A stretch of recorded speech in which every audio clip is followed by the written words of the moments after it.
నేను చూసిన మొన్న అమిత్ షా అంటున్నాడు పార్లమెంట్లో, అంబేద్కర్ అంబేద్కర్ అంబేద్కర్ అంబేద్కర్ బోల్నా ఫ్యాషన్ హోగా.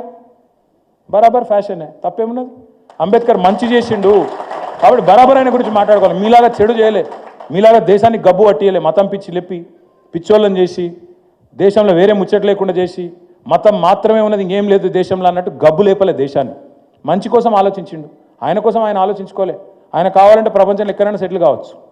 ఆయన కావాలంటే ఆయనకున్న తెలివికి చాలామంది ఇప్పుడు మనోళ్ళు మన ఇళ్ళల్లో పిల్లలు కూడా ఎక్కడనో సెటిల్ అయినరు, మళ్ళీ రారు కూడా తిరిగి మళ్ళీ ఆలోచనలు కూడా లేరు.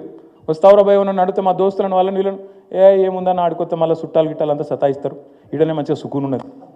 అట్లా ఆయన కూడా చూసుకోవచ్చు కావాలంటే. ఎందుకు చెప్తున్నా అంటే నేను అర్థం చేసుకుంటానికి ప్రయత్నం చేసిన అమెరికాలో ఉన్నప్పుడు. ఒక మన దేశంలోనే ఉన్నదా రిజర్వేషను, ఈ అమెరికాలో మనకి ఇసుంటుందా అని చూసిన. మీకు చాలామందికి తెలియదు, అమెరికాలో అఫర్మేటివ్ యాక్షన్ అని ఒకటి ఉంటుంది. అది కూడా ఇవాళ పెట్టలే, 1950-60లో పెట్టినరు అక్కడి ప్రభుత్వం. ఎందుకు పెట్టినరు? అక్కడ నల్ల జాతీయుల మీద ఏదైతే వివక్ష ఉందో ఆ వివక్ష పోవాలి అంటే వాళ్ళకు కొంత ప్రత్యేకమైన రక్షణ, మన రిజర్వేషన్ లెక్కనే వాళ్ళకు కూడా విద్యలో ఉపాధిలో వాళ్ళకు కూడా రక్షణ ఉండాలని పెట్టినరు. కాబట్టి మరి అమెరికా వాళ్ళు మనకంటే తెలివైన వాళ్ళు అని చెప్పి ఆడిపోతున్నాం కదా మనందరం. ఆడనే పోయి సెటిల్ అవుతున్నాం, ఆడనే బాగుంది, ఆడనే గొప్పోళ్ళు, వాళ్ళే అగ్రరాజ్యం అని మాట్లాడతాం కదా తెల్లారులైతే. మరి ఆడ కూడా ఉంది, మరి వాళ్ళు బుద్ధి తక్కువ. ఎందుకు చెప్తున్నా ఈ మాట అంటే భారత సమాజాన్ని కరెక్ట్గా అర్థం చేసుకుంటే ఈ పనికిమాలిన మాటలు మాట్లాడరు.